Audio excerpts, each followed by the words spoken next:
अस्सलाम वालेकुम जी। कैसे हैं आप सभी लोग? उम्मीद है खैरियत से होंगे। हैदराबाद वर्सेस मुल्तान, हैदराबाद जीत गया। हालांकि वो डिज़र्व नहीं करता था। हमारे जस्टिस मोहम्मद रिजवान साहब ने वर्डिक्ट दिया हुआ था ये कि वो डिजर्विंग नहीं है। मेरे हिसाब से, मेरे मेरे ओपिनियन के हिसाब से वो डिजर्विंग नहीं है। तो उनसे पूछना ज़रूरी था कि इनको भेजना है कि नहीं भेजना। डिजर्विंग थे तो नहीं थे ये आपके ओपिनियन में, लेकिन पहुंच गए वो एलिमिनेटर 2 में। वन साइडेड अफेयर, टोटल बहुत अच्छा खेले। वन साइडेड मैच हुआ। क्राउड का क्या सीन था? पहले तो मुझे लगा मैच कराची में हो रहा है, लेकिन बाद में पता लगा कि मैच तो लाहौर में ही है। क्राउड बिल्कुल कराची वाला था। हालांकि पहला मैच था पीएसएल का लाहौर में विद क्राउड। तो व्हाट आई वाज एक्सपेक्टिंग कि क्राउड फुल होगा, हाउसफुल होगा, लेकिन डिसअपॉइंट किया लाहौर के क्राउड ने। यार ये क्या कर दिया तुम लोगों ने? आना चाहिए था, हाउसफुल करना चाहिए था, ताकि बाहर भी पड़ोसियों को भी आवाज़ जाए कि यार हाउसफुल होता है हमारा भी। लेकिन नहीं कर सके। अफसोस की बात है। खैर, वापस आते हैं मैच पे। एक one sided, total one sided affair था। एक पॉइंट पे तो लग रहा था पता नहीं 100 भी करेंगे कि नहीं। मुल्तान वाले 52 for 5 थे, लेकिन शानी बॉय exclusive inning one man army के हिसाब से वो चला। 52 पे 5 थे, तो 159 तक स्कोर ले गया। खुद उन्होंने 69 ऑट बनाए थे 46-45 बॉल्स पे शायद, लेकिन बेहतरीन इनिंग्स उन्होंने खेली और कमाल लेके चले एंड तक। हमारे साहिबजादा फरहान ने शायद अपना नया पार्टनर ढूंढ लिया, स्टीव स्मिथ। क्योंकि 2 मैचेस से तो यही हो रहा है कि स्टीव स्मिथ आउट होते हैं, साहिबजादा फरहान कहते हैं तू पहुंच में आया, तेरे बगैर मेरा दिल नहीं लगता उस्ताद, तू पहुंच में आया। या तो मेरे साथ क्रीज पे खड़े रहो, अगर तुम आउट हुए तो मैं भी तुम्हारे पीछे पीछे आ रहा हूँ। पिछले मैच में भी यही हुआ था। स्मिथ आउट हुआ, साथ ही साहिबजादा फरहान आउट हो गया।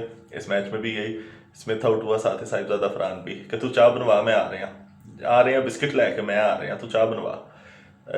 अजीब वैसे चीज़ है इनकी। और ओवरऑल अगर हम मैच का देखें तो वो टोटल वन साइडेड अफेयर ही था।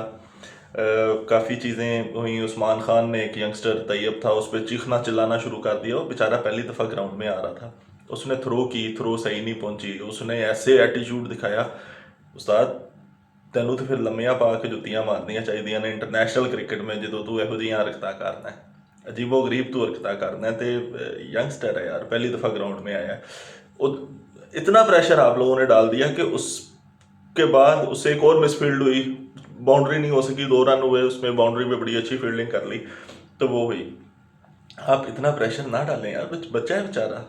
ਤੁਸੀਂ आप की कर दे रहे हो, सानू भी पता है ਤੇ ਤੁਹਾਨੂੰ आप भी पता है। तो इस तरह ना करें।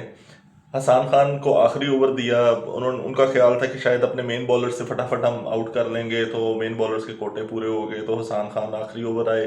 हालांकि मैचअप था पूरा, left handed batsman, left arm spinner. पहली बॉल पे छक्का, लेकिन उसके बाद बेहतरीन ओवर निकाला हसान खान ने। एक बहुत अच्छी, उन्होंने सुपर्ब ओवर किया वो, और स्कोर को 165-170 तक जो जा सकता था अगर पहली गेंद की तरह ही ईशान मसूद उसे खेलते, लेकिन वो नहीं गया। एक वेरी नाइस लास्ट ओवर उन्होंने किया, जिसकी वजह से मोमेंटम उनके हाथ से गया नहीं। लेकिन जब बैटिंग आई उनकी तो वो तो पता लगा दी, ये सारा ही वन साइडेड अफेयर है। मां सदाकत फ्रॉम बॉल 1 उन्होंने चार्ज लेना शुरू किया और एंड तक वो चार्ज लेते गए। उस्मान खान साहब बीच में आए, वो भी एक और 50 करके, और 64 और शायद उन्होंने भी बनाए हैं। मां सदाकत ने भी इतने ही बनाए हैं। तो वो बेहतरीन उन्होंने किया।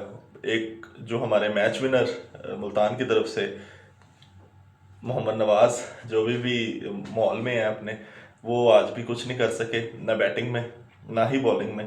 बैटिंग में भी उन्होंने 18-19 किया, शायद राना बॉल ही किया, क्योंकि उनसे हो ही नहीं रहा। या तो उन पे ये मसला है, या उन पे ये प्रेशर है कि इस पीएसएल में जो है लेफ्ट आर्म ऑलराउंडर्स काफ़ी पड़े हुए हैं, जिस तरह अरफात में नासोनी की टीम में मां सदाकत और एक और दो और।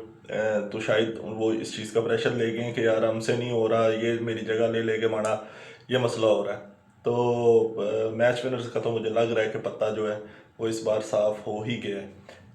मैक्सी मेरा दोस्त, वो भी मुझे लग रहा है कि कैदो बन गया है। बॉलिंग नहीं हो रही थी, लंगड़ा रहा था। हालांकि पहली बॉल आते साथ ही उन्होंने अरफात को आउट किया था, लेकिन मुझे लग रहा है कि वो उसका कोई मसला चल रहा है, और उसके टांग का कोई मसला है। होपफुली फिट हो जाए फॉर द एलिमिनेटर 2। नहीं होते तो फिर देखना पड़ेगा कि कौन उसकी जगह आता है, तीक्ष्ण आता है। अभी तो रायली मेरेडिथ पड़ा हुआ है, मैं तो ये देख के हैरान हो गया, रायली मेरेडिथ कोई मैच खेला ही नहीं और वो बड़ा अच्छा पेस के साथ बॉलर है, लेकिन वही चीज़ के 4 ओवरसीज खेल सकते हैं। मार्नस लबुशेन खुद कप्तान है, इसलिए वो तो बाहर नहीं हो सकते। और जो बाकी प्लेयर्स हैं वो अच्छा परफॉर्म कर रहे हैं, बजाय सिवाय हमारे साइम अब ओवरसीज़ नहीं है, शायद वही बाहर हो जाता, लेकिन वो ओवरसीज़ नहीं है, वो आज भी कुछ नहीं कर सका। बॉलिंग में तो चलो फिर 1 विकेट ले ली उसने, बैटिंग में रना बॉल 14-15 स्कोर उसने किया है। हालांकि वो ऐसा मौका था, तू आता तो 2-3 गेंदों पे 2 छक्के मारता, लेकिन उसने कहा यार बल्ला सीधा करो अपना, आउट नहीं होना बाबा, आउट नहीं होना, आउट हो गए तो बड़ी थू थू होनी है मेरे पे।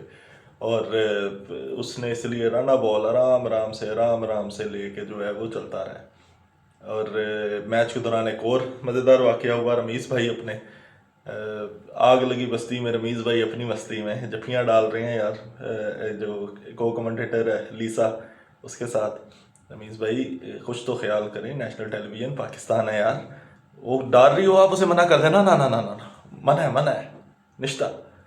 लेकिन आपने कहा कि वही चीज़ की आग लगी बस्ती में, रमीज़ भाई अपनी मस्ती में वो लगे रहे हैं। ऊपर से मुल्तान की जो फील्डिंग थी वो बेहतरीन थी, ज़बरदस्त थी। वो ऐसे जैसे तालाब में मछलियाँ नहीं पकड़ने आए हुए, या तो उन्हें गेंद गर्म लग रहा था वो छोड़ देते थे, या वो ऐसे डाई मारते थे कि ये मछली आई और निकल गई, मछली थी ना एकदम निकल गई। बहुत पथेटिक फील्डिंग की। हैदराबाद डिज़र्व करता था मेरे हिसाब से, जस्टिस रिजवान के हिसाब से नहीं, मेरे हिसाब से हैदराबाद डिज़र्व करता था। जिस तरह वो 4 मैच खेलते हारते हुए आए, उसके बाद 4 जीते, फिर हारे, फिर जीत के फाइनल में आए। उनका पूरा, जिस तरह मैंने कहा था कि वो पाकिस्तान की तरह एक अनप्रडिक्टेबल टीम है, वो किसी भी दिन कुछ भी कर देती है। आज उन्होंने फिर कर दिया, वो अनप्रडिक्टेबिलिटी दिखा दी उन्होंने और मैच वो जीत के, और कमाली मैच जीत के, वन साइडेड अफेयर बिल्कुल था। और ये चीज़ सारी हो गई, साइन पे हमने डिस्कस कर लिया, उस पर ज़्यादा डिस्कस करने की ज़रूरत भी नहीं थी। आईपीएल की तरफ अगर जाएं, मुंबई इंडियंस 200 से ऊपर फिर उन्होंने रन्स बनाए और वो 200 से ऊपर फिर चेस भी हो गए। आईपीएल में सिर्फ मैं इसलिए आया हूँ कि ट्रेविस हेड की वजह से, कि उसने फिर नीली जर्सी देखी और उसने बुमराह का बुरा हाल कर दिया। 50 से ऊपर 4 ओवरों में उसने स्कोर दिए और उसने बुमराह का बुरा हाल ही कर दिया।